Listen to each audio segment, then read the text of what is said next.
Good evening, everyone. My name is Sydney Yeager, and I'm the Senior Public Programs Producer here at the Museum of Jewish Heritage, a living memorial to the Holocaust. Thank you for joining us, both in person and via live stream, for today's program, An All of Society Approach, a conversation with Yair Rosenberg and Amy Spitalnick on uprooting anti-Semitism. I would like to thank the Tree of Life and the Jewish Council for Public Affairs for co-presenting today's program.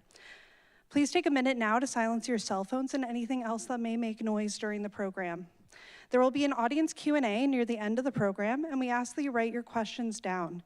If you did not receive a note card and pencil when you entered the hall and would like one, please raise your hands and my colleague will bring one to you. We will collect them when it is time for the Q&A. This program is presented as part of the exhibition Lessons from the Tree of Life, Lighting the Path Forward, which can be seen on the 3rd floor of the museum. The exhibition documents what happened in the Pittsburgh synagogue shooting on October 27, 2018, the community's powerful response, and the journey to reimagining the Tree of Life. The museum is honored to feature this exhibition. It is now my pleasure to introduce Carole Zawatsky, CEO of the Tree of Life, who has been a wonderful partner in bringing the Lessons from the Tree of Life, Lighting the Path Forward exhibition to the museum. Thank you, Carole, for bringing what is ultimately a story of resilience, hope, and community to New York. I'll now pass the microphone to Carole, who will moderate tonight's conversation for brief remarks before she introduces our panelists. Thank you. Thank you. There are a few hearty souls that are here, but I do want you to know that there are over 700 people watching online as well. So thank you to those of you who have braved the weather. It's wonderful to be with you. I'd like to begin by thanking Jack Klieger, the CEO and president of the Museum of Jewish Heritage, and the entire MJH staff. They've been just really terrific partners. And of course, our funding partners for this exhibition, the Ford Foundation, the Federation of Greater Pittsburgh, and UJA Federation New York, without whose support this exhibition would not have been possible. I'd also like to do a shout out to our board president and wonderful thought leader and partner in all of this, Michael Bernstein, who came in from Pittsburgh to be with us this evening.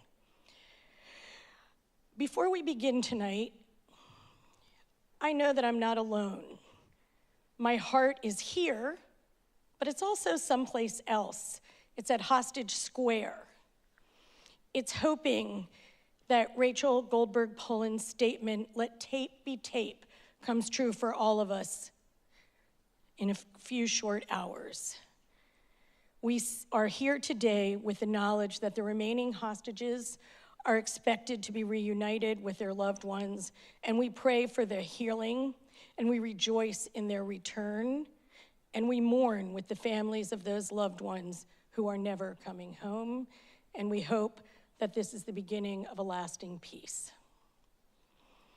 It's my honor to moderate tonight's critical conversation about the need for an all-of-society approach to uprooting anti-Semitism, especially at this juncture in our nation's history. I'd like to start our conversation with a little story of hope and resilience. 7 years ago this month, 11 Jewish worshipers from 3 congregations were murdered during Shabbat services. In the hours and days after the attack, the city of Pittsburgh and the world rallied alongside the 3 congregations and came together loudly to oppose anti-Semitism and all forms of identity-based hate. It is that communal response that brings us to today. As members of the Tree of Life congregation and the surrounding community began to pick up the pieces and rebuild, they sought to build on the communal response to that day, 10/27, and transform the tragedy into one of light, hope, and possibility. In 2022, they founded the Tree of Life, of which I am privileged to be the CEO, a locally grounded institution with national reach, dedicated to uprooting anti-Semitism and hate through remembrance, education, bridge building, celebration, and connection. As a part of those efforts, earlier this year, we launched our traveling exhibition, Lessons from the Tree of Life, Lighting the Path Forward, which I hope all of you will take the time to see on the 3rd floor. The exhibition, which launched earlier this year in Pittsburgh, tells the story not only of what happened on October 27th, but also in the hours, days, weeks, and months afterward.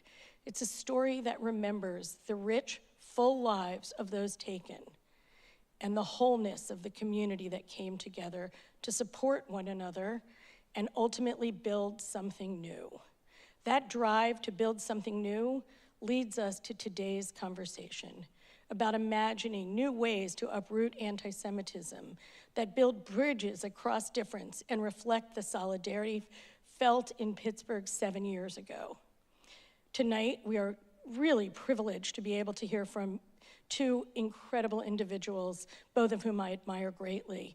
Yair Rosenberg of The Atlantic and Amy Spitalnick, CEO of the Jewish Council for Public Affairs and a member of the Tree of Life Academic Advisory Council, about how anti-Semitism is not solely a Jewish problem, it's an American problem that requires an all-of-society approach. Because as you'll hear, anti-Semitism fuels hate-filled conspiracy theories that not only drive people to commit horrible acts of violence, but also undermine the very fabric of the nation and endangers everyone. Prior to her current role at JCPA, Amy served as the executive director of Integrity First for America, which won its groundbreaking lawsuit against the neo-Nazis, white supremacists, and hate groups responsible for the Charlottesville violence. As a staff writer at The Atlantic, Yair covers the intersection of politics, culture, and religion, and writes the Deep Shtetl newsletter. He has covered everything from national elections in America and Israel, to observant Jews in baseball, to the translation of Harry Potter into Yiddish, to Muslims and Jews in comic books. Following our discussion, we will open up for conversation to some of your questions. If you have a question, we will be taking them on cards that will be available to you, so please write them down. And we will also be taking questions from the audience who are joining us virtually. And now I ask Amy and Yair to please join me.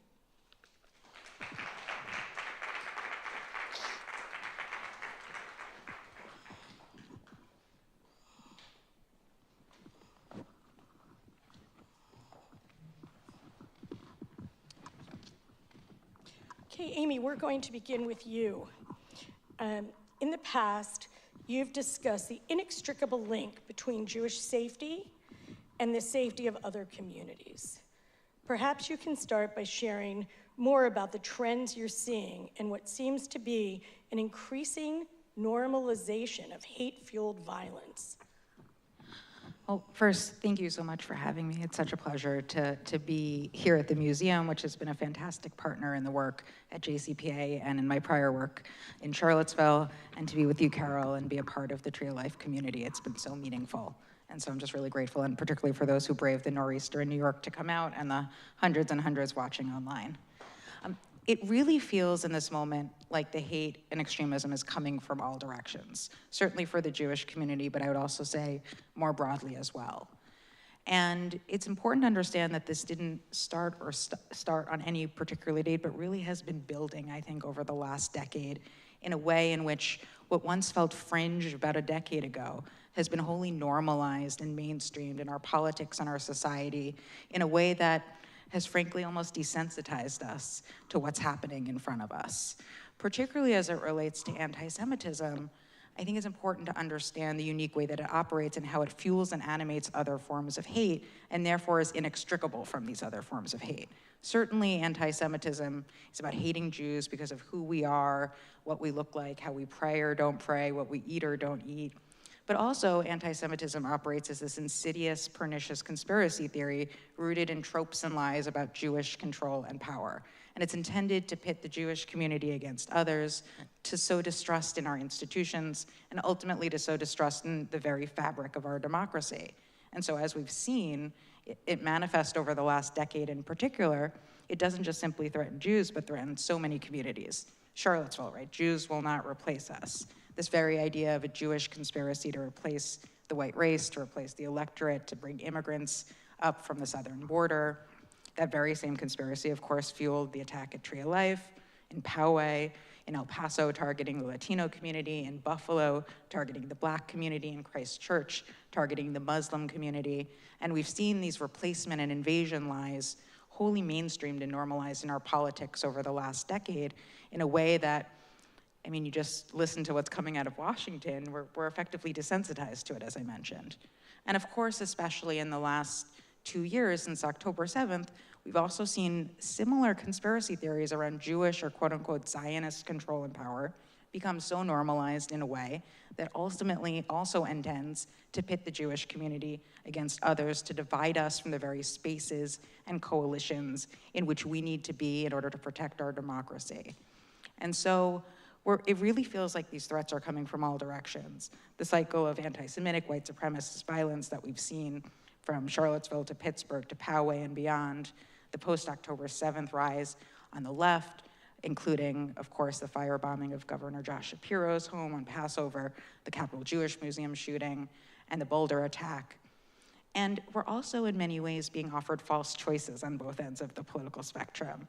On the right, we're being told we can't possibly counter anti-Semitism without undermining the core democratic norms and values that have been so inherent to Jewish safety for so long. And on the left, we're being told we can't be proudly Jewish or have a connection to Israel without also giving up the humanitarian and small d democratic values that have also been so inherent to Jewish safety. And so we see how anti-Semitism is a salient wedge across the political spectrum that's used not just to threaten Jews, but to fuel and animate hate against so many others, to pit communities against one another, and ultimately to sow distrust in our institutions and democracy in a way that makes all of us less safe. Thank you, Amy. Yair, I'm going to turn to you. Based on your reporting, what do you see as unique about anti-Semitism in the United States? How do you think that uniqueness should inform the ways in which we try to counter that hate? So I just want also just to echo Amy's thanks. I want to thank you, Carole. I want to thank everyone who came out here in this weather. I was saying to Amy, I know why I'm here in the middle of a storm, sitting on a stage at night talking about anti-Semitism, but you guys aren't paid to be here. And so I really respect and appreciate that you're here and you're taking it serious, and the people watching as well, taking that time. So Amy, this is the hazard of being on stage with someone like Amy, is that she already said what I might have said. A unique facet of anti-Semitism is that it manifests not just as a personal prejudice, but as a conspiracy theory. A personal prejudice is I don't like people who are different than me. They're too Jewish, they're too Black, they're too Muslim, right? But a conspiracy theory is an idea about how the whole world works. And this idea that there are sinister string-pulling Jews behind all social, political, and economic problems is something that really distinguishes anti-Semitism from many other kinds of prejudice. And you can't really understand anti-Semitism or what to do about it if you don't recognize that expression of anti-Semitism. And we often see people befuddled because they don't process certain things as anti-Semitic. Certain of the attacks that were mentioned, there was a hostage situation in Colleyville, Texas some years ago, where a man came in during synagogue services and took the rabbi and several congregants hostage. What were his demands? His demands was that they call another rabbi in New York City, Rabbi Angela Buchdahl of Central Synagogue, and tell her to get a prisoner released from Fort Worth in Dallas, Texas. Now, my dad is a synagogue rabbi, and I can tell you that they have many capabilities, but controlling the US prison system is not one of them. But this person genuinely believed, and you can read about this in more detail, actually, in The Atlantic, which just published an excerpt from Rabbi Buchdahl's book, which talks about this. He genuinely believed, he said, all Jews have influence, and you particularly so. That's what she quotes him as saying to her on the phone. And so you had this entire situation that only exists, this hostage situation, only exists because this person has these delusions of Jewish power and control over a situation that they do not have power and control over. And then you had the FBI show up after the gunman was actually, first there was a siege, and then they eventually, were able to neutralize him and get the people out.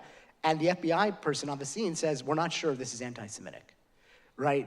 And people were upset about this, but I get it, because he was actually just expressing what a lot of people looking at that were, which is like, this person had some crazy idea about the world, but was it really about Jews, right? It was a person in prison and getting them out and going, it's like, only if you understand anti-Semitism as a conspiracy theory, which is how the Nazis operated, and the Soviet Union, right? You can look at historical cartoons, they all have this notion, the Jews are the super capitalists, the Jews are the super communists.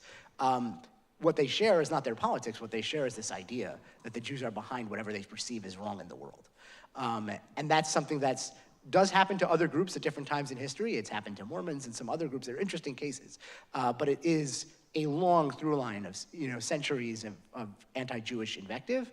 And also when you look at the deadliest attacks, such as Pittsburgh, on American soil, anti-Semitic attacks, invariably they're not motivated by someone who just says, I don't want Jews in my country club. I have a social prejudice towards them. They're motivated by someone who believes this world-defining conspiracy theory about Jews and Jewish control. So we talk about anti-Semitism as the oldest form of hate. What gives anti-Semitism its sticking power? How long do we have? It's easy to give certain, it's true, where are you guys gonna go? Not outside. So I'll give a couple of, there's more than one reason answer to such a question, as always. I'll give a couple. One is that, let's start with the conspiracy point we just made. Conspiracy theories are infinitely malleable. If the idea is that there are problems in the world, everyone can find problems in the world, perceive social, political, economic problems in their society, right? And if you have some centuries worth of literature telling you that this is the Jews, right? So then almost anybody can find a way to eventually blame their problems on Jews. And those people don't have to agree on anything else. So the fellow who took people hostage in Colleyville, Texas, he happened to be a Muslim extremist. But the person who attacked the synagogue in Pittsburgh, a white nationalist, who was completely opposite in every other way from this person, but they both believed in this conspiratorial notion of Jews. The leader of the Iranian theocracy, believes that Jews control American politics, and he's posted and given speeches about this and all of that kind of stuff. And then you have people who hate, with a vicious, horrible, like white supremacists and others who hate Muslims, right? But also subscribe to these things, white nationalists here in the United States. What unites them is this conspiratorial notion that can really transcend political boundaries. And so that's one. Two is that anti-Semitism from a if you look at some of the oldest expressions we have of it, say, look in the biblical book of Esther, which Jews read on the holiday of Purim, and it has this vizier who goes to the king and says, there is this people who live among your people, but they're different from everybody else, their laws are not your laws, and the king should not tolerate them. The idea that the Jews are this minority within the broader public who are different, insist on being different, and we can't accept that. That's a very human impulse. It's not actually unique to Jews at all, right? There's a lot of societies that have trouble tolerating minorities who differ from the majority in culture, religion, or other identity markers. Jews have just been around a really long time, so they've been hit with that for a really long time. And so that is a universal human impulse that we have to fight against, I think, as human beings, right? To tolerate minority difference. But when societies can't do that, well, there's almost always Jews around to, basically scapegoat and to attack for their problems. In a way that other peoples, even if they are subject to these prejudices, right? Jews have been a minority in pretty much every country and every place they've ever been, except the modern state of Israel in this very, very short period of time, and a few other very short moments in history. The rest of the time, Jews were a perpetual minority, which meant they were likely to be discriminated against in this way. So the inability to tolerate minority difference, which leads to minorities being attacked, subject to prejudice and often scapegoated for the society's problems. And then this conspiracy theory that basically allows people with completely opposite politics and ideologies to nonetheless come together on who they think is responsible for those problems. Terrific. I'm so much fun at parties. Yeah. We're gonna get to the hope at some point. Yeah, I was gonna get to the hope for a minute. Do we stand a chance to uproot anti-Semitism? So I'll go very, very quickly, and then I'm going to let Amy really answer the question. But you can't fix fundamental human problems, but you can ameliorate them in various different ways. I mean, I agree. I think the idea that we're going to eradicate anti-Semitism is something that thousands of years of history has told us is probably not possible. But I don't think any of us would be sitting on the stage or doing the work that we do if we weren't fundamentally optimistic that it's possible to really make a difference in pushing this extremism back into the shadows where it belongs. And I think particularly over the last decade, what we've seen is this shift from it becoming something that was worthy of condemnation and outrage, no matter where it existed, to this increasingly normalized part of our society and our politics. And how we make anti-Semitism and broader hate and extremism unacceptable again is part of the work that we need to do. And I truly believe it's still possible, or I wouldn't be doing my job at least. I wouldn't be sitting here either, so thank you. Yes, I do have optimism. Yair, and also Amy, I'd love to hear your thoughts on this. Over the past 2 years, Jewish Americans from college campuses and town halls to rural communities and urban centers across the country have experienced anti-Semitism in ways they have never before. What is the driving force of this? I'll give you like 4. There's Okay. never going to be one answer to these things. But to just make your question a little even like really state it strongly for people watching, there is a pollster named David Shore. Some of you may know this guy's name. He's one of the top Democratic Party data scientists, and he was the lead pollster for the Kamala Harris campaign. And in order to understand the electorate, while they're coming up with ads and messaging, he gets a lot of resources to poll over 100,000 people. That's very unusual. People don't usually poll nearly that many people. And he gets to ask them all kinds of questions. And one of them he asks is just, do you have a favorable or unfavorable opinion of Jews? And what he found was very interesting and somewhat alarming, which was that there's an age curve on anti-Semitism. And 1/4 of young people, whether they were Trump inclined or Harris inclined, 1/4 of young people said that they have an unfavorable opinion of Jews. We're willing to say that straight out, right? Remember, this is not a question about Israel. It's not a question about Zionism. It's the world's easiest layup. It's like, are you an anti-Semite or not? And you got 1/4 of young people saying yes. And then that line just goes down to 0 the older you get. And so you have, the older you are, the less likely you are to answer the anti-Semitic question, which is very different than if you poll these people on Israel, where opinions are much more negative across the board, especially during the war. And so there's this strange thing where people often, I think of as prejudice as, something that's gonna die out. It's older people, and when they're gone, that is not what anti-Semitism polls as in this survey and in others, right? So what is causing this? So I'll give very quickly a few. One is simply that Americans of a certain age had a certain formative experience that younger Americans didn't have, which was World War II and the Holocaust. Some people thought America had a draft, and we sent tons of people over to fight. Many of them then ended up liberating concentration camps, witnessing firsthand what had happened there. And then they came back home to their communities and they talked about that. And you can read about this in history books and in local papers and in archival stuff of interviews with GIs who served. They were shocked. Many of them did not believe that this sort of thing was happening. They thought it was propaganda against the Germans. And then they came and saw what had actually happened. They bring that back. They themselves are affected, but they tell their communities, their children. This has a real impact on American attitudes towards Jews, which were much more anti-Semitic before World War II than they were after.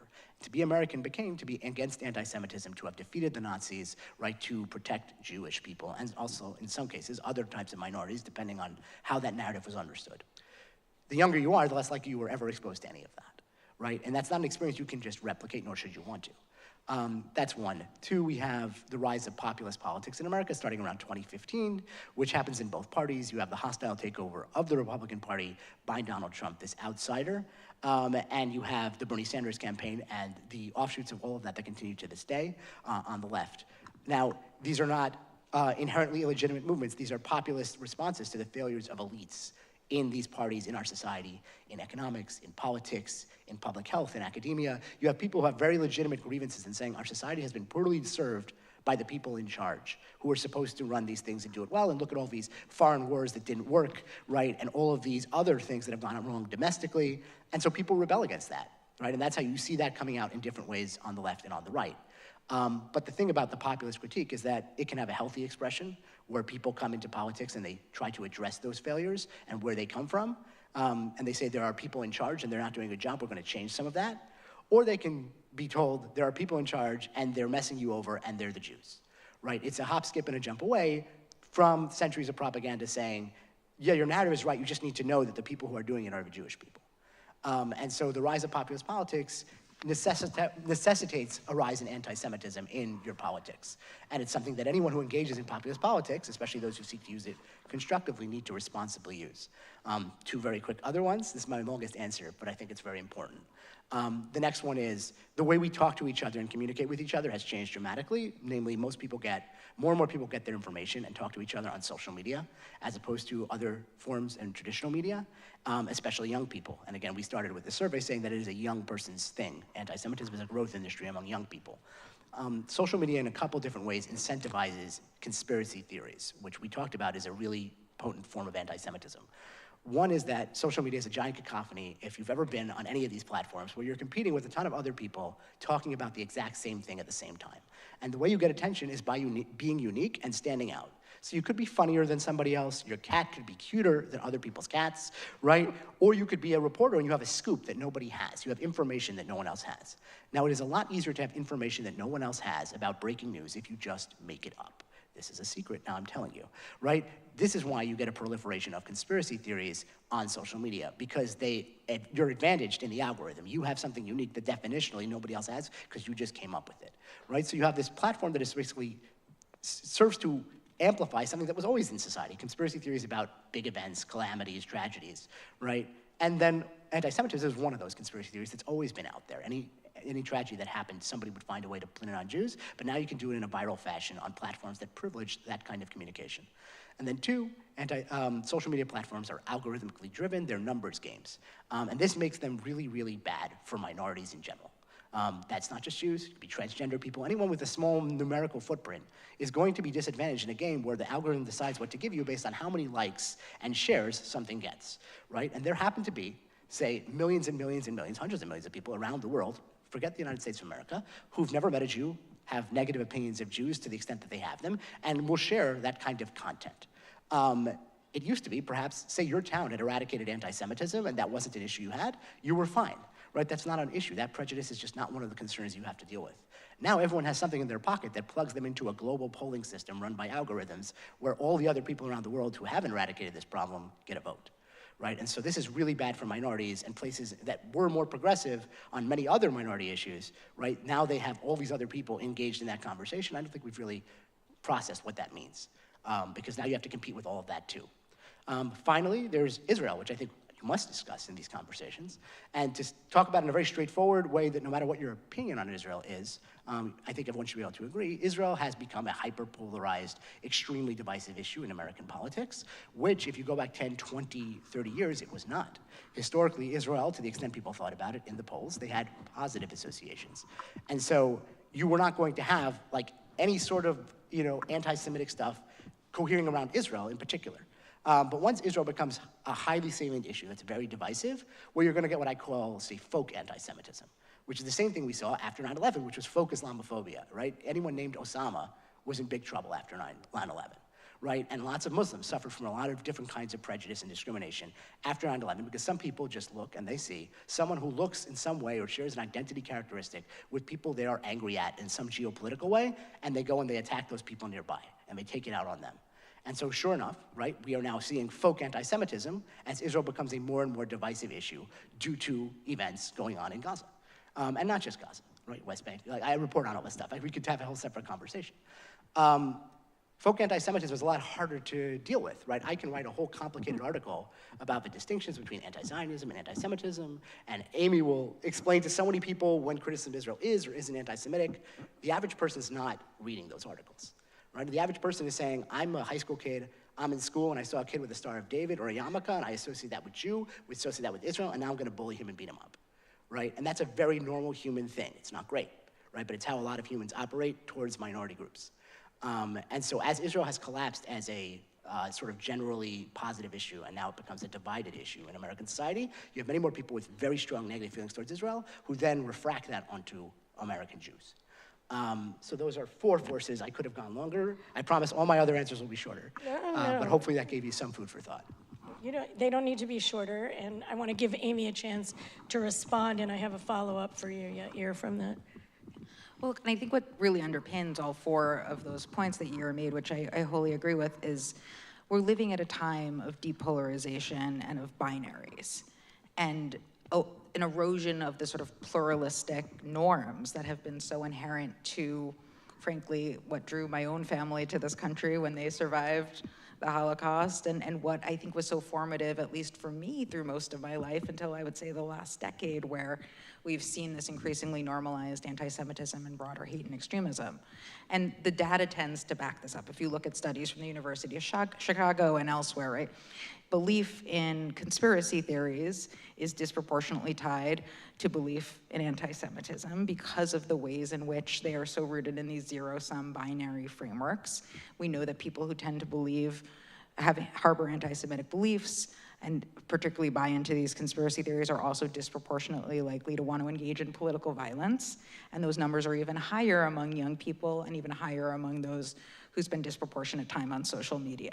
And so you could look at all of these different threads that the research tends to back up to understand how this binary thinking, the ways in which we haven't been able to talk to one another, to break out of the sort of zero-sum approaches to understanding issues like Israel and our politics, and so much more in this moment, immigration, race, religion, the ways in which that tends to reinforce the worst tendencies and normalizes the very sorts of conspiracy theories and hate that in turn leads to the real world violence that we're talking about. And so none of this is happening in a vacuum. The ways in which we actually counter anti-Semitism is by building broader democratic resiliency, by helping people talk to one another, by understanding that by fueling and strengthening pluralism in this country, it actually gets at the core roots of what's allowed anti-Semitism to thrive and become so normalized in the first place. And so we need to understand that none of these things are happening in silos, that they're all deeply interconnected. And democratic resiliency is so inherent to the broader fight against anti-Semitism, just as fighting anti-Semitism is existential to our democracy. So I know this evening is really focused on America, but we are sitting here at the precipice of the hostages coming home and a real ceasefire in Gaza. I wonder if each of you maybe can be prophets for us tonight and think about what might shift on college campuses and in America and the rise of anti-Semitism that we've seen after what we hope will be a ceasefire and the return of the hostages. I mean, one thing I'll say, and this has been true over the last 2 years, but I think will become very pronounced, God willing, the ceasefire holds and all of the hostages come home and this war finally ends, is that we're gonna see who is actually serious about wanting a ceasefire versus who exploited this crisis to fuel broader anti-Semitism and hate. And what's been really interesting to me over the last 2 years is the fractures that have developed between people who are willing to have hard, difficult conversations over Israel and Gaza. Think about, for example, last summer I did a webinar with Alexandria Ocasio-Cortez, someone with whom I don't necessarily agree on everything related to foreign policy, to Israel and to Gaza. But we had a real frank conversation about anti-Semitism and where that line is between anti-Semitism and criticism of Israel. And she was ultimately unendorsed by a Democratic Socialist of America chapter where they had criticized her for platforming a quote unquote Zionist like me, and has faced a lot of critique for example, standing up for Iron Dome for Israel's defense, even if she opposes offensive arms sales. And so you see how there are these dividing lines between people who are willing to sort of have nuance and engage in a sort of a more detailed and nuanced way in the conversation versus those who enough will never be enough when it comes to, and this is true on both ends of the political spectrum. And so as we watch the next few days unfold, I think it's gonna become even more clear where those fracture lines are. Who is actually committed to a future of peace and security and dignity for Palestinians and ostensibly for all people, including Israelis, and who was simply exploiting this conflict to fuel a broader political agenda. And for me, that's what I'll be looking for, at least. Yeah, you're. So the things that I just laid out in the previous answer, I named 4 things, and Israel only comes fourth, and the trends I described about Israel, although they were accelerated by the events of October 7th and after, and the fissures that people saw and that developed, none of that is new, and none of those are gonna go away. So I think people, on the one hand, when you remove what is obviously a tremendous accelerant for a particular brand of folk anti-Semitism, which is the war, right? If you take that, Okay, but all of these other things, right? The fact that we have a populist politics that has emerged due to failures in our society, and that some people, the failure mode of populism is anti-Semitism, and so you're gonna see some of that, right? The fact that we have somehow offloaded our political and cultural discourse to platforms that actually privilege conspiracy theories and disadvantage minorities, right? That's not gonna change, not unless we do something about it. And then the idea that, that we have a new generation that, through no fault of their own, did not experience certain things that the previous generation didn't do. It's a totally separate conversation, but if you look at the polling, it's not just that younger people are more open to anti-Semitism. And again, this is 1/4. I don't wanna impugn the other 75%, right? It's 1/4, right? But it's still much more than other generations. We also have similar polling on political violence and openness to political violence. It's a young person's thing. And this relates to, again, perhaps not having experienced the 60s and the 70s as certain types of really high-profile events of political violence that taught people that this is not the way to run a country that doesn't resolve problems, it makes them worse. And so one would hope that we can learn in other ways these same lessons without experiencing the things that people before us did. And so, yeah, so I think that things will get better in a sense, because I do think that, again, a certain part of anti-Semitism is fueled by conflict in the Middle East in general.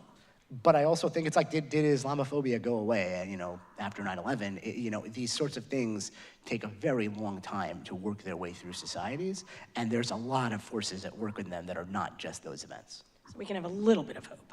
Yeah. I'll put it this way, it's less that, I think people need to understand that just because things have gotten worse doesn't mean that they're not still much better than many Jews have had it throughout history. A lot of the things I've just described is saying that we're going back in time to how, say, America was before the Holocaust. Many, many Jews came to America before the Holocaust because America was better than anywhere else they'd ever been. It's just that it wasn't as good as it has been in this very exceptional period post-war for American Jews. And it's difficult and disconcerting for many American Jews and others who are used to this dispensation and realizing that it has been challenged and it may be going away and being replaced by something else. But something can be worse than what came before and still a lot better than historically has been. And I think people need to keep both of those things in mind. I'd still much rather be an American Jew than somebody living in Europe most of European history. Sobering and good reminder for all of us. Thank you. Amy, you led successful lawsuit against the neo-Nazis who attacked Charlottesville in 2017 and recently released a new report with the Center for Countering Digital Hate exposing how X, formerly as Twitter, has become one of the most dangerous vehicles in history for spreading anti-Semitism. How have things changed or not changed online since Charlottesville? And what have you learned and seen about unchecked extremism, which is, I think, so much of what we've been talking about? How does that translate to real-world violence? It feels particularly, I don't know if ironic is the word, but maybe sad to sit on the stage, because I sat on the stage 2019 talking about the Charlottesville lawsuit, and specifically how that violence was planned and mobilized exclusively on social media. So what happened in Charlottesville wasn't an accident. I think we all remember the images: Jews will not replace us, the Nazis with torches, the car attack the next day that killed Heather Heyer and injured so many, including our plaintiffs in our lawsuit.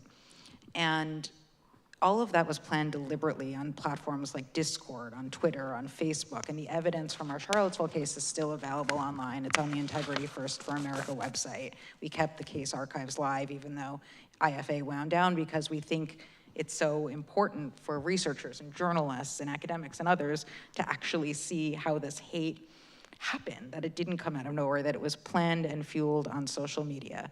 And years ago, many of us, not just me, but many of us who work in the anti-hate space, were talking about how platforms were failing to live up to their terms of service, failing to recognize how they were becoming the places on which the cycle of hate and extremism was being fueled, in which one attack inspires the next one, and sadly we know exactly how that plays out, where there are deep connections between the Charlottesville defendants in our lawsuit, the Tree of Life shooter, the Poway shooter, the Christchurch shooter, right? There's direct through lines in which we can see through social media interactions how these extremists interacted online, how each inspires the next one. We see it in their manifestos, we see it in their online footprints, and we certainly see it now on social media where so much of this extremism has just become so pervasive. So this report that JCPA put out last week with the Center for Countering Digital Hate is incredibly sobering because it reminds us that, again, what was fringe a decade ago has now just been wholly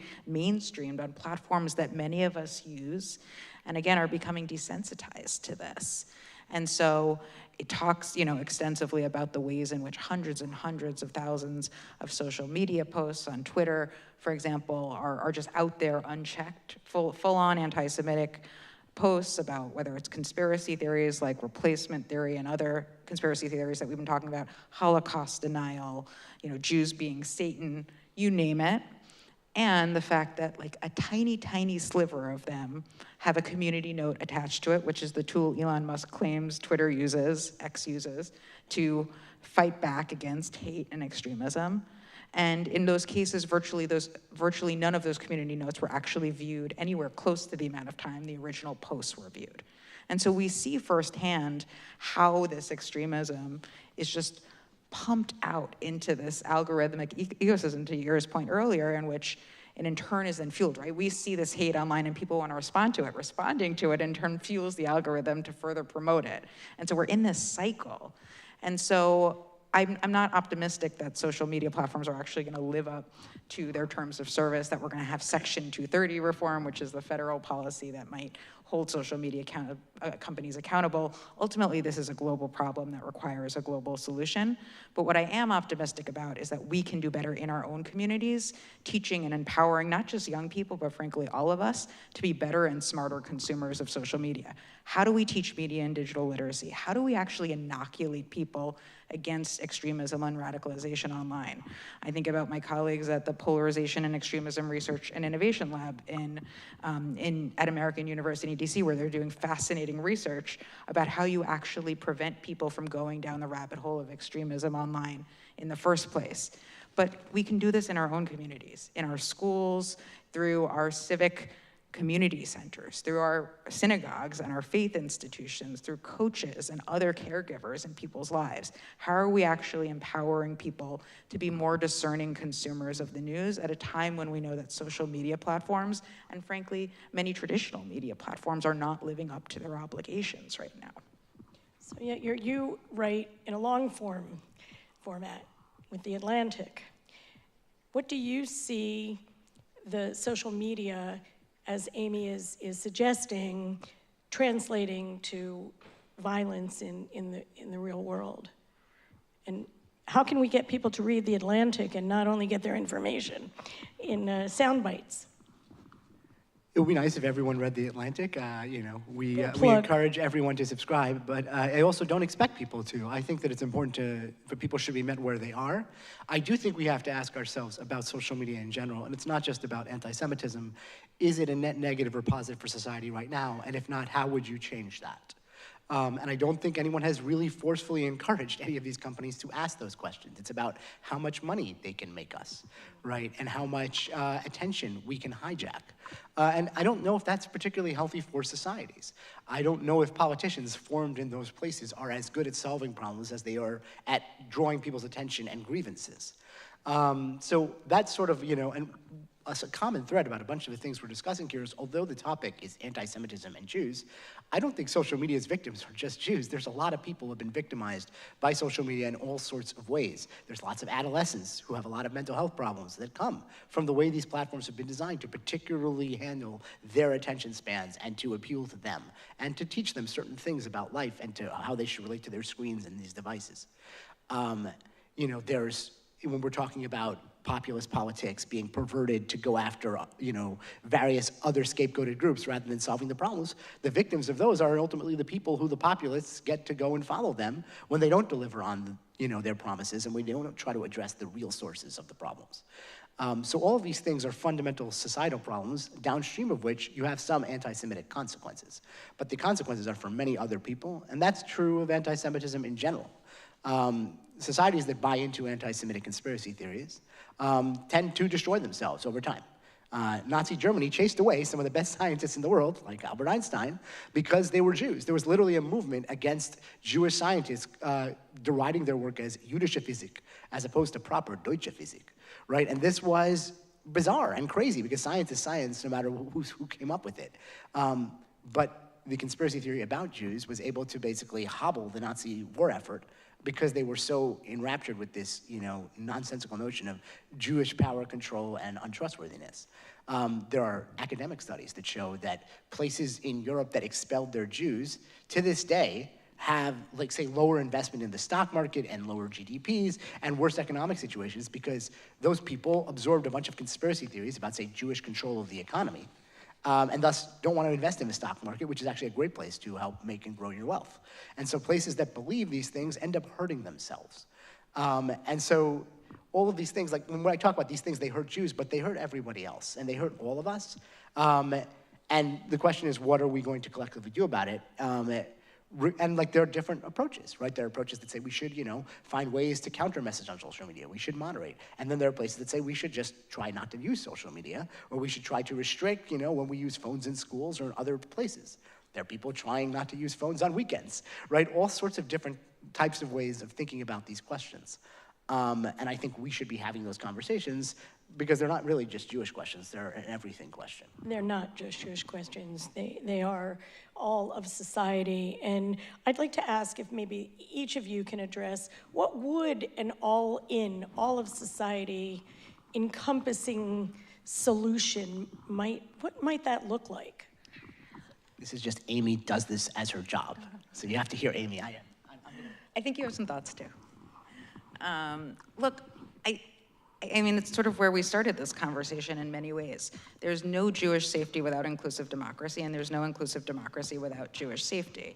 And so the ways in which we keep Jews safe is to build broader democratic resiliency, just as keeping Jews safe is inherent to building that democratic resiliency. And so that means really thinking about this from soup to nuts, the whole of society approach. It means, of course, the very specific policies that we all know, right? The physical security, investing in nonprofit security grants at a time when right now they're being politicized. Right now we have, for example, the Department of Homeland Security weaving in terms and conditions to the nonprofit security grants, telling synagogues and other faith institutions that they need to potentially allow ICE into their facilities or not do illegal DEI, whatever that means, if they want to accept this funding. When we politicize security funding, that is dangerous for Jews and for everyone. It means investing in hate crimes prevention at a time when those programs have been gutted. It means investing in Title VI in the Office of Civil Rights, which is the very tools we have to keep Jewish and all students' civil rights protected on campuses and in K through 12 schools. But it also means investing in the broader democratic infrastructure that I think we've never sufficiently resourced in this country, investing in figuring out how we talk to one another, how we become smarter consumers of the news, as we've been talking about, how we build pluralistic societies, how we break through the polarization and the binaries that we've been talking about, which are things that we need to be doing, not just specific to anti-Semitism, but to the broader polarization and binaries that have really, I think, colored so much of what's ailing our country right now, and that we're seeing playing out in very real ways, including in the horrific rise in political violence across the political spectrum. And so understanding that, of course, there are specific things that Jewish institutions need.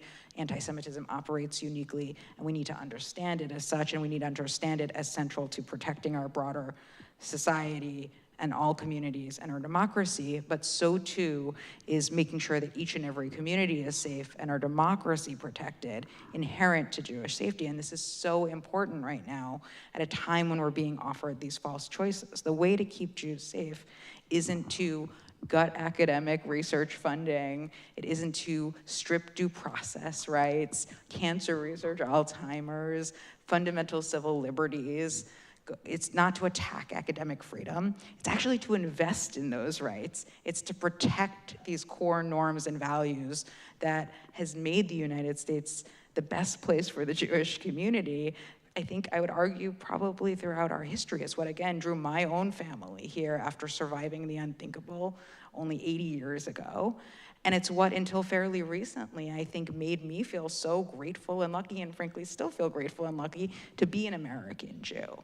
And so how we continue to invest in strengthening and rebuilding these norms and values that have been so important to Jewish advancement and safety in the United States, just as ensuring Jewish advancement and safety is so important to our democracy, is the only path forward here. And why is anti-Semitism a threat to democracy? Well, it really comes back to this idea of it being a conspiracy theory, right? Ultimately, conspiracy theories are meant to pit communities against one another and sow distrust in our institutions and our democracy, and to make people feel as if there is some nefarious plot that is responsible for everything going wrong, whether it's immigration, whether it's the election being stolen, whether it's the financial crash, whether it is our foreign policy. And so the entire point of these conspiracy theories isn't simply, again, to target Jews because of who we are and the personal prejudice that Yair and I have been talking about, but ultimately really to tear apart the fabric of our society in a way that makes people doubt whether they can trust our government, trust our institutions, trust our financial system, trust our foreign policy, trust any of these pieces on which we rely to have a functioning democracy. And so you can't separate the two. They're inextricably linked. Just as we need democracy to protect us as Jews, so too do we need safe Jews to protect our democracy. Thank you. Yair. I would answer your question about how anti-Semitism is a threat to democracy some way. I learned it from one of my teachers, is a professor named Walter Russell Mead. He is not Jewish, and he writes a lot about Jews and anti-Semitism, and I once, sort of asked him about this. And he said, it's like, well, for me, it's selfish. He's like, because I would get sent around sometimes by the State Department to go speak in this or that country and explain America to them and our politics and stuff like that. These sort of seminar type things of public diplomacy. And invariably in parts of the world, you'd get people who come over to you and say, well, actually, don't the Jews just control everything? And this goes back to like our algorithms now allow all of those people to vote in what our conversations are about. Which, people didn't think about that. But like back then, only Walter Russell Mead would hear from those people. And he would say it's basically an attack on the idea that American democracy works, because it says it's not actually that you vote and you organize and then you work really hard and you can eventually try to address the problems in your society through collective action. It's saying no matter what you do, there's this secret big bad that prevents any of that from happening. And he says, I know that that's not true, but people, if they believe it, right, they stop believing in democracy and its ability to work. So he would put it, societies that believe Jews control the economy can't actually organize effectively for any sort of economic or financial reform, can't invest responsibly and effectively, right, and can't grow wealth in their society because they misunderstand how economies work, right? Societies that believe that Jews control politics can't organize politically for social and political change because they believe, instead, that Jews are making all those decisions, and so none of their efforts actually matter. So the anti-Semitic conspiracy theory is fundamentally targeted at our ability to organize democratically and to be a democracy. And so that's why he was like so animated by this thing, because he says the more people who sort of absorb this idea of our country, the less it will be able to function. And I think we are seeing that as anti-Semitism rises in this country, we are seeing it's failing to function in various different ways, right? That's not a coincidence, right? That's not just a correlation, right? There's causation there. And so when I write about anti-Semitism, that is often what I am thinking in those terms, trying to explain to people, I actually agree with you about a lot of the problems that you're diagnosing. What I don't agree with you is often the causes that you attribute them to. And I think that's important when we talk about this subject, is not to assume that somebody has an anti-Semitic answer to a question, that the question wasn't a good one. And sometimes the way we talk about prejudice, not just anti-Semitism, is much more about lecturing than listening. And so you're talking about in all society, your previous question, trying to actually meet people where their grievances are, but don't necessarily accept the answers that they or others have given them for why they have them. Because conspiracy theories very often are bad answers to good questions. And so that's the job of a journalist. That's where, like, what I do comes in, is trying to give people better answers. When they hear that, they're like, oh, that makes way more sense than what I heard on that podcast or what I saw on social media, right? That actually helps me understand the world better and act in it as an effective agent, right? And I try to do that, whether you agree with my opinions or my politics. My journalism, first and foremost, should just help you understand the world better than when you came to it. And if we all can do that in a little bit and seek out sources that do that, sources on any controversial issue where in 2 months when you look back on it, were you more informed or less informed about what was going to happen and why, right? And we can usually evaluate that. You can, after like following a story after a certain number of months, figure out who's been on the level with you and who just really didn't know what they were talking about, right? That kind of thing. If we make those decisions and people like me do our jobs well, which is a tough job and we don't always do that right, then you will find less of this. And I think that you will also find a more healthy, functioning democracy that works based on cause and effect and reality. You know, you just made a statement that felt really big for me, which was about causation of the breakdown of a democracy. And I wonder if you can talk about that just a little bit more. What's happened to cause this? You could spend hours, and you could bring in social scientists to talk about the fragmentation of, our media landscape and social distrust rising among the population because of economic and political change and dislocation and technological change that's been very rapid. All of that kind of stuff naturally throws people for a loop, right? When they're worried that maybe, robots will take their jobs. And they're worried about, some people on the left, it will be climate change. And for some people on the right, it will be immigration that they think is unchecked and all of these sorts of different things, right? So then they're very much in a place of like anger, grievance, panic, and also upset at the people running the society and making a lot of these decisions. And that makes people very easy prey for someone offering a very simple solution, which happens to have centuries of propaganda behind it, saying that the people who are really behind this are Jews, right? It's also just a few Google searches away anytime you look. The algorithm on your YouTube, you watch a few anti-Semitic videos, it will feed you more of them because it knows that you were watching them and might be interested, right? And so all of that kind of stuff, that's where this sort of thing come in. But like, if you're asking me to diagnose all of the points of stress on our democracy, I can direct you to an excellent magazine. It's called The Atlantic, and you can subscribe to it. And my colleagues do a better job than I on this issue. Well, I'm a proud subscriber, so thank you. I wonder if we can, the three of us have agreed that we have a sense of optimism, or we wouldn't be doing the work that we do. So in the days and weeks that followed after the shooting in Pittsburgh, the community came together in beautiful ways. The community of Pittsburgh, the community of the country, and people around the world. I'd love to ask if each of you might be able to offer, how can we use that as a model? Do you see, where's some hope and optimism for the 700 people watching online and for those who braved the nor'easter to be here with us? Let's give them a little hope. Well, I wasn't in Pittsburgh in October of 2018, but I was there for the groundbreaking last summer.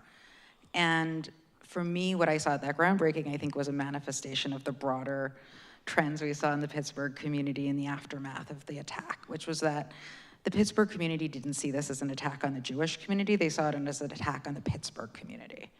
And that matters, right? It understood that fundamentally an attack on any one community in Pittsburgh was an attack on all of them. And we saw interfaith partners, diverse partners from across civil society, from across the city show up and really make clear that what had happened there was not normal and not acceptable. And at a time when the sort of hate and violence and extremism has become so normalized and we're becoming so desensitized to it, understanding an attack like that as an attack on all of us, as simple as that sounds, I think actually made all the difference, at least for me as someone looking on from the outside and trying to understand how we could take the lessons from Pittsburgh and use it in the broader fight against hate and extremism. And so I think that's really at the core of a lot of the work that Trio Life is doing. It's certainly at the core of what we at JCPA do, which is understanding that the only way forward is to build strong bridges and coalitions across community, that there is no Jewish safety unless we're in deep relationship and partnership with our neighbors, not just us showing up for others, but the ways in which we show up for each other at a time when we know that so many of our communities are facing existential threat. And so it sounds almost trite to say as much, but the ways in which I think the attack was understood as a fundamental attack on the soul of the Pittsburgh community by so many of the diverse constituencies has always struck me as something that I think if we applied on the national level would help move this conversation forward in a way that just felt like it hasn't. Yeah, you're. So, a lot of what I do is writing about the problems, right? Which is, thus means that a lot of what I write about is very depressing. I always joke with the producers in whatever television station when I walk in, it's like, if I walk in, right, something terrible has happened in the world. I aspire, it's like I aspire to, be there and like it's about baseball, but then I'm a Yankee fan, so something terrible has happened too. But the truth is that what I'm doing in my writing, and if you've been closely following what we said here tonight, it's not that things are easy, and it's not that there isn't a tremendous mountain to climb, but what we've given you is a fundamentally optimistic approach to the issue. It says that we can make a difference in addressing it. And a lot of people don't think that way about things like anti-Semitism. I'm reminded that I was once on a reporting trip in Israel, and we were talking with a bunch of reporters were around a table interviewing an Israeli member, politician. I forget if they were a member of parliament, a former, whatever. And the topic among everybody at the table just turned to something like anti-Semitism. And there was one reporter at the table who was there from a sort of religious, ultra-Orthodox magazine. And he says, I don't understand why we all just talk about anti-Semitism when, it's just a fact, Esav sonei et Yaakov. So those who don't know the biblical reference, that means Esau hates Jacob, right? Esau and Jacob are two sons of Isaac in the Bible, and they fight with each other. And this is a notion that exists in some Jewish traditions that there's just always going to be anti-Semitism. There's always going to be people who hate Jews, and there's nothing you can do about it. It's built into the fabric of the universe.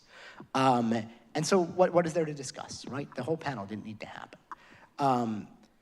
What I have said here, and what Amy has said here, is that actually anti-Semitism is downstream from real things that are happening in the world, right? And often from real problems and real questions and difficulties that people have. And if we deal with those things and address those things together collectively, the 75%, right, of us together on those things, we can actually make a big difference on this thing. It's not a metaphysical reality that we can't affect, right? It's not written into the fabric of the universe. It's something we have the ability to address, to organize, and change. And thinking about those things together and reading about the problem shouldn't, from that vantage point, be enervating or depressing. It should actually be energizing, because it's saying, now I accurately understand what we face, the challenge and the shape, and that means I can actively do something about it. And so that's what I hope people take from these sorts of things, and the things that I write, and the things that Amy does. So thank you. Any 1-2 things that we might suggest? It is to do something, and it is energizing. I know myself, I feel really, truly blessed that I'm in a position where I can do something. What are things that we can invite others to share in the opportunities that we have to make a difference, to speak out? I'll say 2 things. I think one, just stay involved. I think the fact right now is that extremists on both ends of the political spectrum thrive by making us feel isolated alone. And we've seen this particularly post-October 7th, but long before that as well. Intending to make the Jewish community feel like no one is showing up for us, and really reinforcing that dynamic has, I think, made many of us turn away from a lot of the hard work of not just fighting anti-Semitism, but broader hate and extremism and democracy, because it feels too hard and too painful. We have to stay in the work, whatever that looks like. Be involved with JCPA, be involved with Tree of Life, read The Atlantic, do all of the, join the museum, do all of the things, but also find the way to do this in your own community. And related to that is stay at the table. I think it is so easy to want to walk away from the hard conversations, and even, God willing, the ceasefire and holds and the war ends and all the hostages come home, like even after that happens, these conversations are still going to be so hard, because the loudest voices are still going to be the loudest voices. And it's going to be on all of us to stay at the table with our neighbors and our colleagues and our friends and have those hard conversations. You don't have to sit down with a congressperson or on a stage like this. The most important conversations are actually within our own families and within our neighbors, with our neighborhoods and in our schools and in our workplaces, so that we're actually engaging as opposed to reinforcing those binaries and that polarization that we've been talking about. Because for me, that's the only path forward here. And that's the way you keep people from moving into that 25% of of willingness to sort of engage in anti-Semitism, as opposed to understanding the complexity and the nuance of who Jews are, what our relationship with Israel is, and how we can actually move forward here in a way that doesn't mean we agree on everything, but fundamentally is rooted in the humanity and dignity of all people. Yeah, any? Yeah, to just restate what Amy said, something that the late chief rabbi of Britain, Jonathan Sacks, used to like to say is that victimhood is a self-fulfilling prophecy. If you believe that you will be alone, you will, right? And this is not just true for Jews, but it is true for Jews. And if you look at all the challenges and all the things you face and you decide that there is no point, right, and that it's sort of a lost cause, you actually create the outcome that you fear. And so you need to be in those rooms and at the table and having those conversations. You also will discover that many more people want to have those conversations and that many more people are with you trying to find some space to have these really difficult conversations, whether they're about America, Israel, politics, anti-Semitism, right, Palestine, all of that stuff. A ton of people actually want that, and I know that because I write these articles. And I get like, you know, I'll write an article where I'm really trying to negotiate some thorny topic, right? Because apparently all I do is write about third rail topics. And then I'll get emails back and they're all like, thank you for saying this, you're so brave. And I'm like, you realize the sheer number of emails I get that are saying you're so brave vastly outnumber the people saying you're a horrible person and you should go die, right? And I do get those, right? But people vastly overestimate that because what's actually going on is, as Amy said, the loudest people, the algorithmically privileged people, the people who have sort of hacked our methods of attention today, are the people who are trying to make it out like they are the majority, but they're not. And the more I do this kind of work, the more I see that, and it's about anti-Semitism, but almost any other contentious issue in our society. And it's kind of a confidence game that's being done by a lot of these people to make themselves seem more powerful than they are, and more influential than they are. And they do that by being louder and more caustic, and basically trying to raise the cost of people to be in the room, at the table, or express themselves, and so they can crowd everybody else out. But in practice, they're kind of a paper tiger because many more people actually agree with you. And we have lots of, I say that as an anecdotal survey data from my inbox, right? But you also have survey data on a lot of these topics. And as I said, it's true that you can find polls that show alarming rises of anti-Semitism among certain generations. It's still overwhelmingly not the majority sentiment, right? And so it's just that sometimes that seems much louder, right, than the majority sentiment. And there's a need to organize those people and to give those people vocabulary and ways of reinforcing themselves in their communities and creating bulwarks, both in real world and in this virtual world, against the encroachment of some of these things. But that is very different than conceding defeat or victimhood as a self-fulfilling prophecy. Thank you. I know that there are people in the audience who want to ask questions. We've taken questions from our virtual audience, so now I'm going to turn it over to others to ask you questions. Thank you so much. So for those of you who are joining us in person, if you did not get a note card and still would like to ask a question, my colleague Isabel will come around and give you one. Or if you had one and we didn't collect it yet, please just wave your hand and we will come and get it. And for those of you who are joining us in the chat, please continue to put your questions in the chat as well. So I want to start with a question that I'm going to combine a few just so we can get to as many as we can, but they're all along the same lines. In such a polarized environment as we are in right now, what do you think that young people and young leadership can do to start conversations across party lines, across different viewpoints, things like that?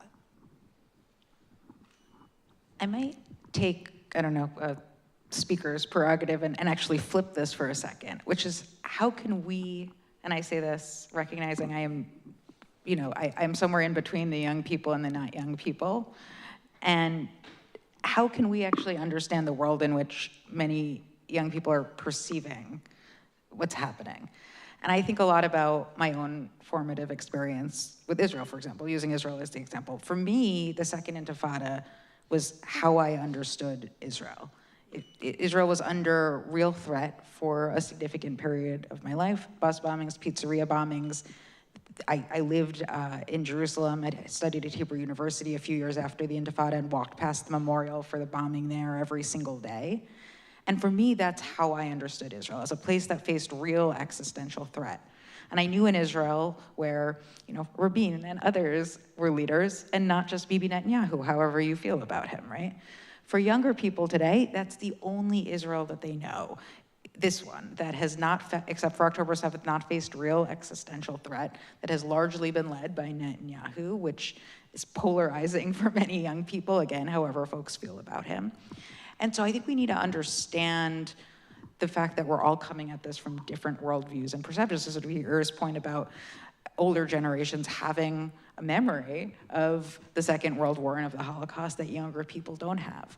We're all living in fundamental different realities than other generations. And we need to understand that if we're actually going to be able to talk not just across generations, but frankly, across lines of disagreement. And so for me, the starting point is actually recognizing the ways in which people are perceiving and understanding the world, because at least for me, it's fundamentally different than how I understand Israel. And so if I'm going to a college campus, as I so often do, it's different. I have to meet people where they are. I have to be able to understand that their understanding of Israel and Gaza is fundamentally different than mine, and that needs to be the basis for the conversation. And that's true for young people who are looking to have these conversations on college campuses and in their own schools. And it's true for any of us, no matter our age. Yeah, did you want to respond? Well, I think that was more of a question for someone who works in the activist space than it is for journalists. Fair. I'm not sure they want my advice on that. Okay. Thank you. So another question that we got from the chat is, throughout history, many democracies have failed. So what continues to give you faith in our current democracy? Wow, that's a small question. Yeah, very small, sorry. Here you go. Well, I'll tell you a fun story that tells you how much fun I was as an undergrad. They had some early on getting to know you event when I was a freshman in college, and we're sitting around in a circle with our entryway in the dorm, in the freshman dorm in my random Ivy school, and they were just talking about, I don't even remember, and I said something offhand in the conversation. America has been here for X number of hundred years, in a few hundred years, there might be something else. And I just said that in the course of whatever conversation, and people, they all just looked at me, right? And I was like, well, I didn't realize that was a crazy thing to say, but I was coming at it from a perspective of, say, Jewish history, which is this grand sweep where large empires and incredible places rise and fall, and that's just normal, and that's how history works. There's nothing promised, right, to America. It's what we do with America that matters. And in this moment, probably more important than many other moments, it's what everyone's going to do and what choices we make. When I talk about anti-Semitism, I often say that it's an inverted world picture in which it says that, the 2% of America that's Jewish, controls the fate of the 98% that isn't. But really, in reality, it's the 98% of America that's not Jewish that controls the fate of the 2% that isn't. People have agency, right? Everyone has agency in their own way. And I think America has shown tremendous resilience as, compared to democracies throughout history. It has weathered tremendous stresses over time. It has incredible resources and institutions, and even as those come under threat, right, they're under threat in a way that, we've seen other democracies buckle much faster and much more precipitously. And so to me, I don't feel like anything is, as I said, these things are self-fulfilling prophecies. I don't see something that is lost, but I don't think it's promised. And I think the threat is not recognizing that there's a threat, not recognizing that there's something you need to preserve, and that these are choices that everybody makes.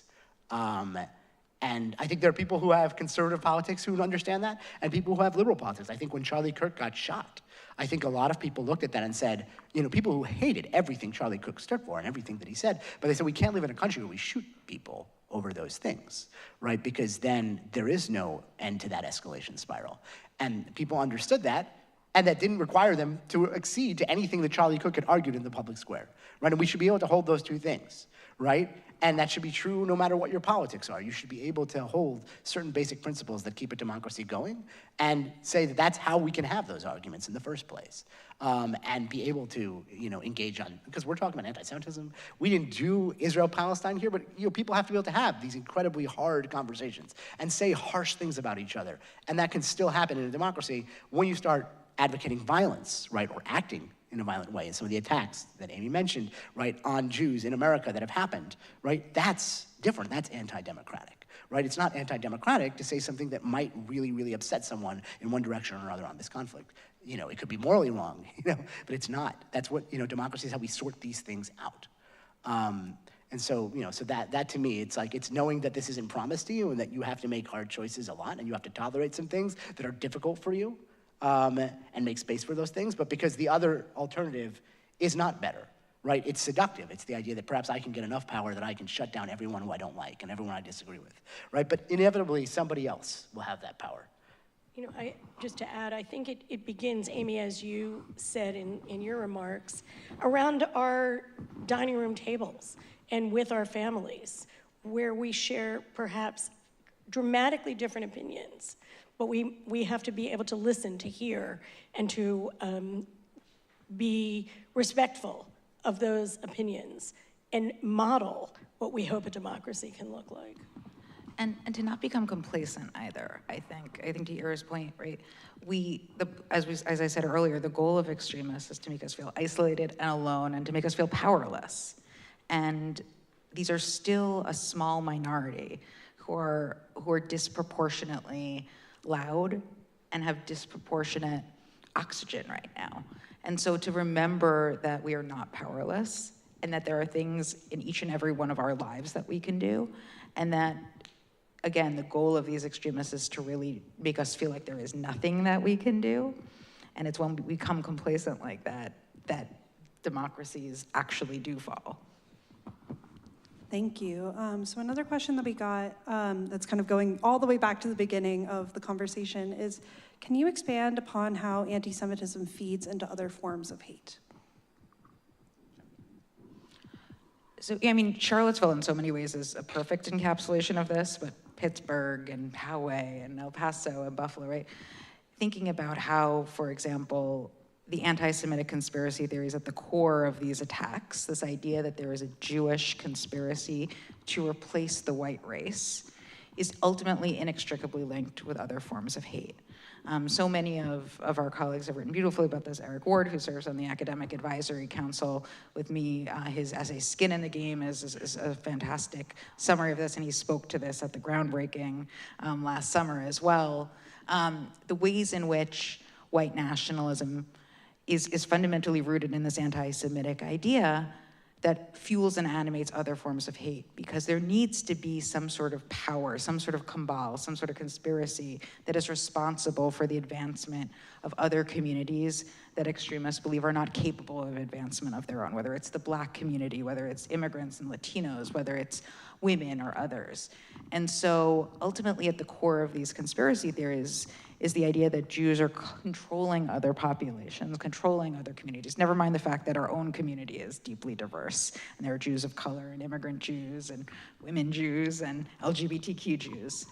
And so we see how these conspiracy theories aren't just fundamentally rooted in the anti-Semitic ideas that we've been talking about, but ultimately are connected to this idea of other communities being incapable of advancement on their own and therefore needing Jewish power to advance them. And we see it play out in a variety of different ways, whether it's, you know, the idea that the white race is being replaced and Black and brown people and others are taking over, whether it's the election being stolen, whether it's immigrants coming up through the southern border, funded by George Soros or others who's so often used as a boogeyman, whether it's conspiracy theories related to birth rates, which we so often hear targeting the LGBTQ community, or fueling misogyny, or anti-abortion policies, again, related to some sort of Jewish conspiracy.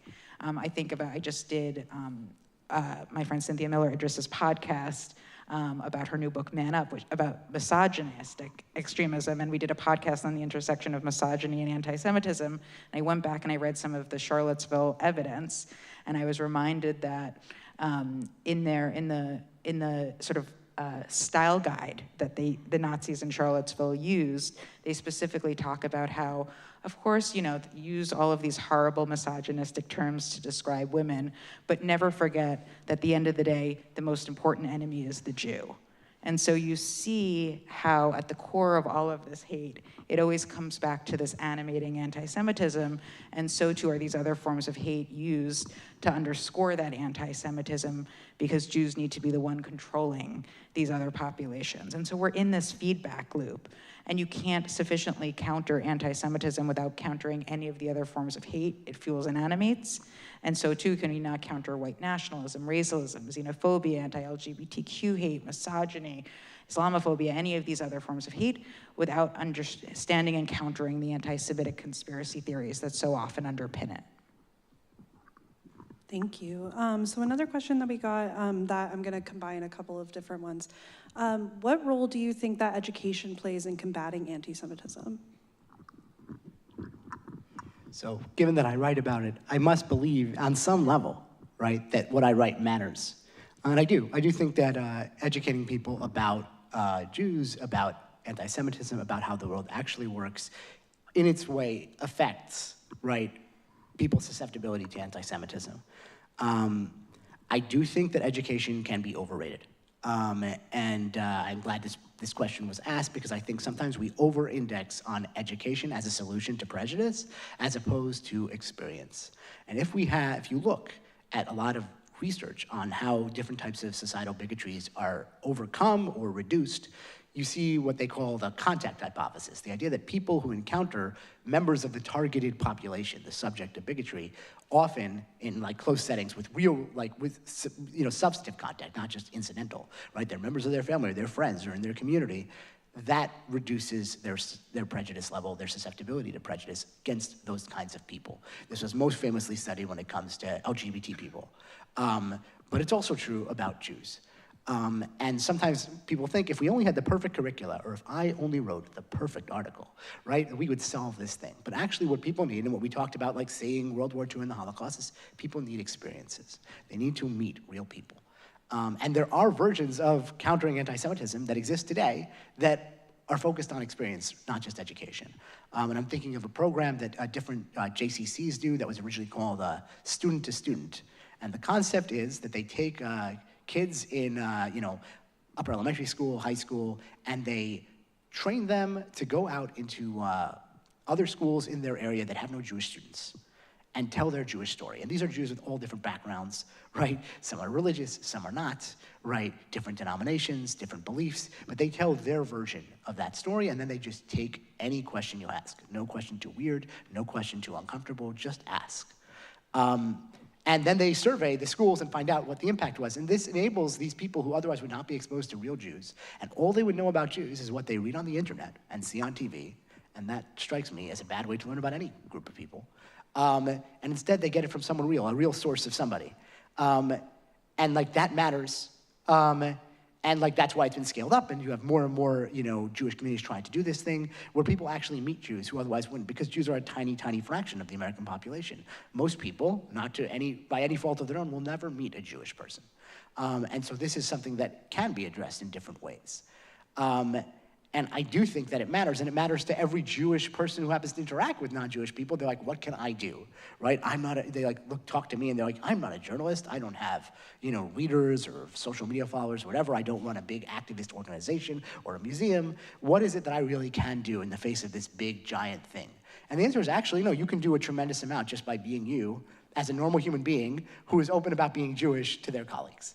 And what that means is that the next time someone tells them that the Jews control the economy, they'll be like, I don't know about that because I know Barbara and she sucks at math, right? And it's like, I don't get this whole idea about the Jews and the money crunchers and they all know all this stuff. It's like, when you know real Jews, it shatters the caricatures and the demonizations that are marketed about Jews.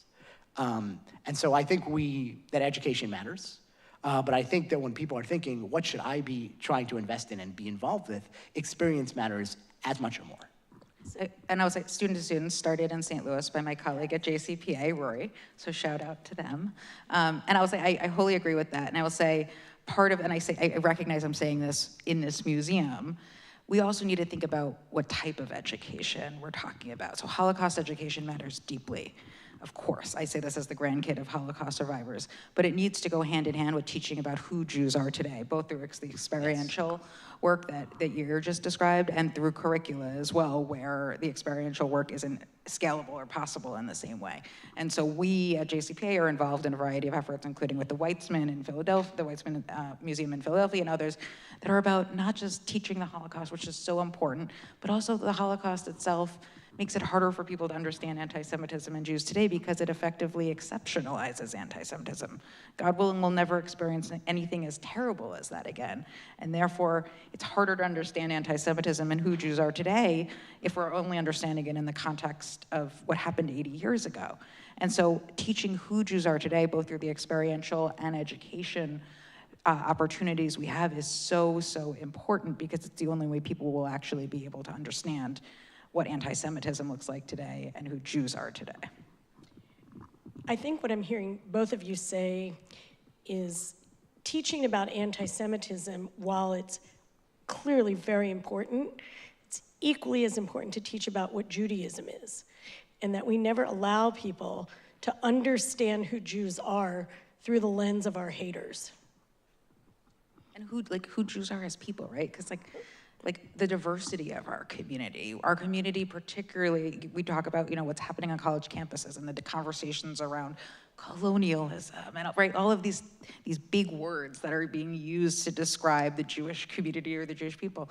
When we actually step back and think about the diversity of the Jewish community, of the Israeli people, of the global diaspora, right? It's remarkable. We have Jews of color, we have LGBTQ Jews, we have immigrant and refugee Jews. We have so many people who don't fit the mold for what people actually think the Jewish community is. And we need to be elevating and lifting up what the Jewish community looks like in all of its forms right now, both because that's actually what makes us successful. And it actually helps push back against the stereotypes and misunderstandings people have that then in turn reinforce so much anti-Semitism. At one point on the idea that experience is important, but it's, as Amy said, it's extremely hard to scale up, right? And that's one of the places where education comes in. One thing that I think is underexplored and would be valuable would be for Jewish communities and others to invest in telling Jewish stories that are not just Holocaust stories, to bring it to her point. It's a thing I do when I do presentations to students and others about anti-Semitism and how people think they understand it. And I say, how many Holocaust movies do you think have been made? And then people call out numbers in hundreds, maybe thousands.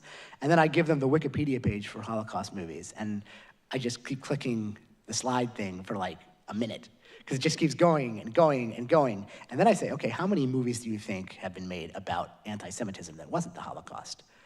And people guess much smaller numbers. It's like the saddest Wikipedia page you've ever seen. It's not a real Wikipedia page, it's like an index page. And it's got like 12 movies and 4 of them are really about the Holocaust. And like that's a really weird thing, since most anti-Semitism isn't the Holocaust. It would be like your understanding of racism, right, in America, right, anti-Black racism would only come through slavery, right? This is a very distorted way to understand these things. And yet that is sort of the stories we've chosen. There are many complicated reasons why this has happened, right? But there are many actual Jewish stories that are also, by the way, not just about anti-Semitism, but positive, substantive Jewish stories about many different Jews and Jewish communities. They're incredible stories. We've just been around a really long time. We're probably just as boring as everybody else, but you stretch that out over thousands of years, you just have way more interesting things happen over time eventually. Why not tell those stories, right? People actually are interested in those stories if they haven't been told, right? And so the version of what people have that they think of as Jews, right, is very distorted, is very narrow. And that's a way to scale up experiences without having to necessarily ship around every Jewish student to every single school district, which can only work to a certain extent, as much as it is very important. I think we're sort of come to the end. I know there were many, many questions from people here, people online, but I want to take a moment and thank both Amy and Yair for engaging in a very important conversation, for joining us as part of the Tree of Life as we move forward. And I want to thank the Museum of Jewish Heritage, the leadership of the museum, the staff of the museum have been phenomenal. And I hope that everyone who is here will take the opportunity to see the exhibition upstairs on the 3rd floor. Thank you very, very much. Thank you. Thank you.